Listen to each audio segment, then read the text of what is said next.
আসসালামু আলাইকুম। গ্রামের বাড়ি কার না ভালো লাগে? আমার তো গ্রামের বাড়ি এসে অনেক বেশি ভালো লাগছে। আমরা সবাই মিলে আজকে প্ল্যান করেছি দই বানাবো, সেজন্য সকাল সকাল দুধ কিনে নিয়ে এসেছি। এই চুলার উপরে আমরা দই বানাবো আজকে। আমার মেজো চাচির কিছু রাজাহাঁস রয়েছে। আমার মেজো চাচা সব দুধগুলো পাতিলে ঢেলে নিয়ে এসে এই বাঁশগুলো বাজার থেকে কিনে নিয়ে এসেছে। দুধ এখন জাল দেওয়া হচ্ছে এখানে। দই মূলত বানাবে আমার মেজো চাচা। এই ছোট্ট কিউট বাবুটা হচ্ছে আমার বড় ভাইয়ের ছেলে।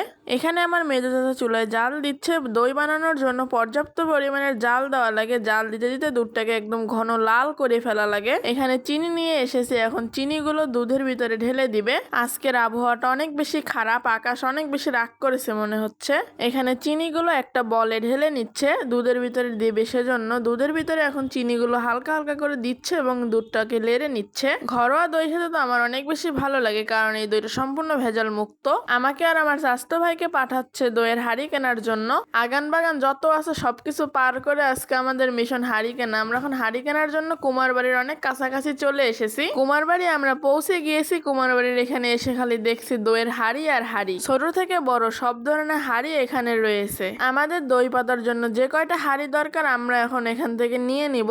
বাড়ি এসে দেখছি আমার চাচা জাল দিতে দিতে দুধ একদম লাল টকটকা করে ফেলেছে। এই দুধটাই নাকি দইয়ের জন্য একদম প্রস্তুত। এদিকে হাড়িগুলো একদম সাজিয়ে ফেলা হয়েছে।